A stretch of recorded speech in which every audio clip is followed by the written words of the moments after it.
Já pensou o Michael vestindo a camisa do Dragão?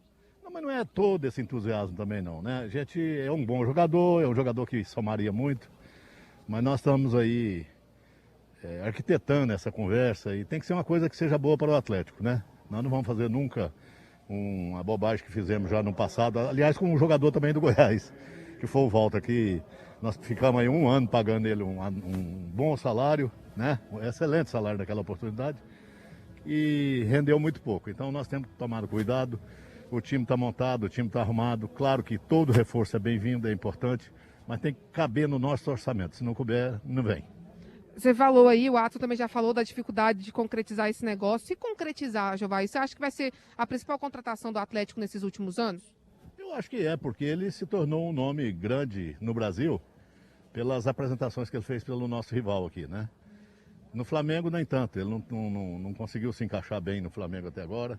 A gente preocupa um pouco com essa performance dos últimos tempos dele no Flamengo. Acho que ele, de certa forma, deu uma empolgada meio grande lá. Então ele tem que entender que se ele vier para cá, ele pode retomar a sua carreira e, de repente, se firmar outra vez no cenário, né? O Atlético é isso. O Atlético é um time que recupera treinador, recupera jogadores, né? Lança jogadores novos. E jogador novo como ele, com a expertise, com a qualidade que ele tem, são poucos no Brasil. Então seria um reforço interessante, muito importante para o time. Causaria um ciúme do rival, do time esmeraldino, você não acha? Não, mas nós não estamos preocupados com o nosso rival, nós estamos preocupados com a qualidade e com o planejamento que nós temos aqui, que nós não podemos furar. Nós temos que marchar pensando no Atlético e no futuro do Atlético, né? Ele não é mais jogador do nosso rival, ele é jogador do Flamengo, até um time que tem as cores nossa. Uma grande parte da nossa torcida torce para o Atlético por conta do Flamengo e vice-versa. Então o rival nosso não entra nessa discussão não, porque nem do ponto de vista emocional. Ô, Nath, Ô, Jovai, oi, Pasqueto. posso fazer uma pergunta pro Jovair? Pode sim. Saindo um pouquinho... Peraí, deixa eu só aumentar aqui para ele ouvir. Ele Tá, vai ouvir você perguntar. tá legal. Um, dois. Pode perguntar, Pasqueto, ele vai ouvir. A Nath ia fazendo a contagem, né? Ô Jovair, boa noite, às 6h01. Esses dias o Paulo Rogério Pinheiro, presidente do Goiás, reclamou da arbitragem, diz que se não mudar vai ser oposição à Federação Goiana de Futebol.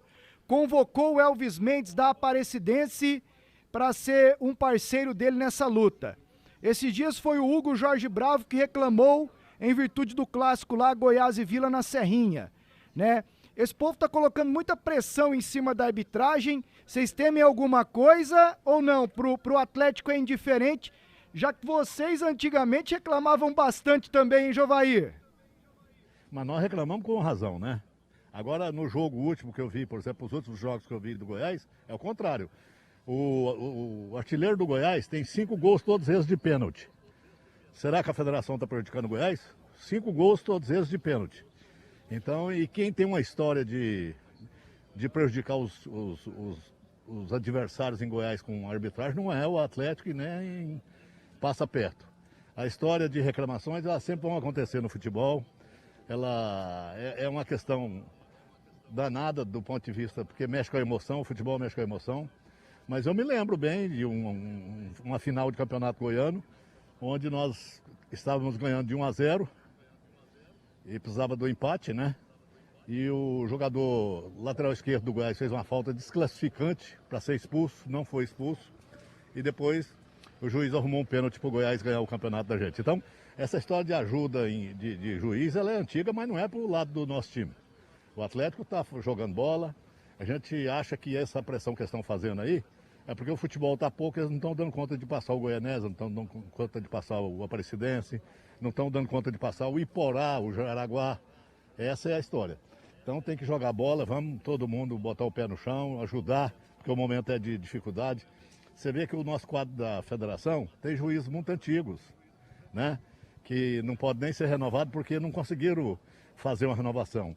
Isso está acontecendo em todos os setores. Na escola também, as nossas crianças estão tendo dificuldade e vão perder 1 ano, 2 anos de vida, de aprendizado de qualidade, porque nós estamos na pandemia. No futebol não é diferente, então a gente tem que entender isso. No futebol goiano não tem VAR para ajudar os juízes hoje. Hoje é uma grande ajuda o VAR. E acredito que o choro é livre. O Goiás está certo, o Vila está certo, a Aparecidense está certo. Nós também estamos certos quando nós reclamamos, né? Mas o futebol continua sendo uma prática importante exatamente por essas discussões. As discussões de arbitragem, Pasqueto, você sabe que elas são dolorosas, né? A gente vê cada erro brutal, como nós vimos aí o Ferroviário do Ceará sendo garfado, no meu entendimento, na última cobrança de pênalti lá em Minas Gerais. A bola entrou lá mais de 20 centímetros, 30 centímetros. Um bandeirinha que está ali pago só para observar isso, não viu? Quer dizer, é muito estranho as coisas que acontecem na arbitragem. Mas temos que conviver, ela faz parte do futebol.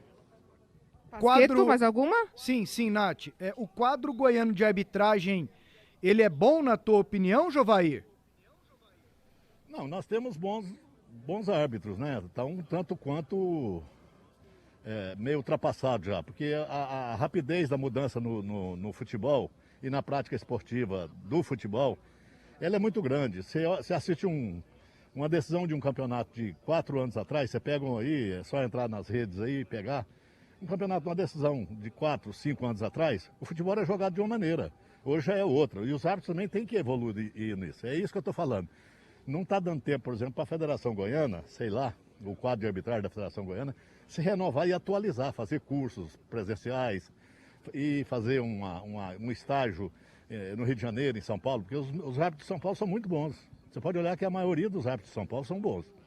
Então o que precisa, de repente, é fazer essa atualização que não está dando tempo. Então o futebol evolui muito rapidamente no mundo inteiro. E aqui no Campeonato Goiano também. Hoje se joga totalmente diferente. Há pouco tempo, o goleiro que saía jogando, ele era louco, né? Você lembra o Iguita? Era considerado um maluco, né? Ele era um futurista, né? Porque ele estava vendo o futebol muito na frente. Mas era doido também. Porque goleiro tem que ser doido ou outra coisa que eles falam. Então, hoje o goleiro tem que sair jogando, tem que saber jogar com os pés. Então, e isso de 3 anos para cá. Há 4 anos atrás não tinha isso. Então é isso que a gente pensa, que precisa de evoluir, precisa de adiantar. A federação tem que arrumar uma forma de reciclar esses árbitros, porque nós temos alguns aqui que já devia ter parado, né? Mas tudo bem, apitam bem, tem qualidade no seu apito, mas ainda não acompanha, assim, do ponto de vista físico, né, as partidas. Mas eu não tenho muita coisa a reclamar da arbitragem goiana, não. Quem? De quê? Que tem que se aposentar. Eles sabem, a federação sabe, vocês também. Vocês sabem mais do que eu. Senão daqui a pouco eles vão falar que eu também tenho que aposentar, que eu também já estou muito tempo na área. Ô, Jovair, você falou o choro é livre. Você acha que essa campanha excepcional do Atlético está incomodando os rivais? Nunca o Atlético fez uma campanha desse tamanho, né? Com essa qualidade, a não ser nos anos primórdios do Atlético. De uns 15 anos para cá, nós já fizemos belas campanhas, mas nenhuma com esse tempo de invencibilidade, com a qualidade de futebol que estamos jogando, com 2 times que nós temos para pôr em campo sempre. Então nós estamos numa condição, convenhamos, muito privilegiada. Isso incomoda um pouco os adversários, né? Tem gente que estava reclamando da gente estar na Série A. Quem nunca nem foi na Série A estava reclamando que a gente é pequeno, eles que são grandes, eles nunca nem sabem o que é Série A. Como o nosso grande poeta lá do Rio de Janeiro, né? Aquele sambista, o Zeca Pagodinho. Você sabe o que é caviar? Nunca vi, não conheço, só ouço falar. Assim se aplica a Série A para alguns times aí que querem criticar o Atlético. Alguns times? Qual time, Jovair? O Goianésia, o Jaraguá, o Iporá, né? Ô, Jovair, para finalizar com você, como é que você está vendo o trabalho do Jorginho? Hoje ele vai para o 4º jogo dele à frente do Dragão. Ainda não deu tempo a analisar muito ainda, porque ele está pegando e está tocando o time com a mesma pegada que tinha o Eduardo e o João Paulo. Na última partida, não gostei muito das substituições que ele fez, da forma que foi feito, na hora que foi feito, e eu achei que o time fez 2 gols e chamou o Joinville para dançar. Não pode. Você não pode chamar um time para dançar. Tanto é uma crítica, essa crítica, inclusive, ela é positiva do ponto de vista de análise, né? 2-0, 34 minutos, o cara acertou aquela bola na trave. Se entra, o jogo era outro, né? Mesmo com um time com potencial técnico mais fraco que o nosso. Futebol não é para brincadeira, é onde o fraco ganha do forte. No basquete isso não acontece, no vôlei isso não acontece, mas no futebol acontece.